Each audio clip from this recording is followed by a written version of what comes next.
Thank you. Hi, I'm Nasrina Barghize from the Asian Law Caucus, and I just wanted to thank you, Supervisor Kim, for introducing this ordinance for our community, and not just for the Arab, Middle Eastern, Muslim, and South Asian community, but for every community that is impacted by the racial profiling that is going on. And to also thank Board President Supervisor Chu for his tremendous support, and the 4 other supervisors who have also co-sponsored this, Supervisors Avalos, Alagi, Mar, and Campos. We're very hopeful to have the mayor's support as well, and hopefully the additional support of other supervisors too. I wanted to address briefly what's going on the ground with our communities to give you a sense of why it was that we felt the need to address this issue.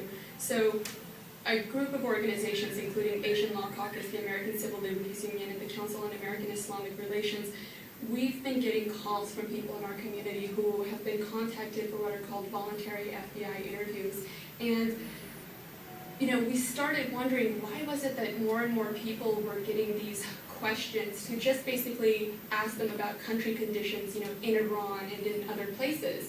And when we started digging, we actually discovered that in 2007, a secret memorandum of understanding was signed between the FBI and the San Francisco Police Department, which basically required the application of the FBI standards to surveillance in our community. Now, what does it mean to say that the FBI standards apply? Well, the FBI standards permit for what's called an assessment, which requires an authorized purpose, but does not require any factual predicate to open an assessment. It means they can surveil people. It means they can use informants in people's houses of worship and in other organizations. It's extremely problematic. We also know that over 80,000 of these assessments were conducted between 2009 and 2011. We know that one of those assessments was on the Chinese American community here in Chinatown in San Francisco. And the ACLU and Asian Law Caucus actually have been working on a Freedom of Information Act request, and that's where we got these documents that show that an assessment was opened on the Chinese American community, on black separatists as well, and on the Russian community here in San Francisco. So it's not just an issue of our community.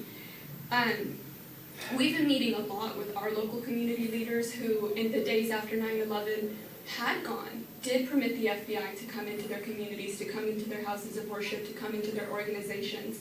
And we're now discovering through the documents we're receiving through our Freedom of Information Act that, in fact, those documents, those attempts to engage with the community that were supposed to be for just outreach purposes have been shared across the government. And it's highly problematic for these leaders who thought they were just doing their due diligence, but in fact it's been used as a predicate to spy on their community. What we were hoping to accomplish with this ordinance is to bring back the transparency, the accountability, the local control, and local oversight in San Francisco of our San Francisco officers. We want San Francisco officers to use an articulable and reasonable suspicion of significant criminal activity standard before going into our communities. And this isn't new to us. This is not a new idea. The city of Portland is doing it right now with a great amount of success. We also have a growing endorsement list that's right over there on the table. We've got over 70 organizations that are supporting this ordinance, from all of the major minority bar associations and the Bar Association of San Francisco, to a slew of community organizations, to basically all of the major civil rights organizations in the city. So I'm very grateful that you guys are all here to cover this and talk about this and think about the history and the background. And if there's anything I can do to be helpful, I'll stay afterwards if anybody has any questions.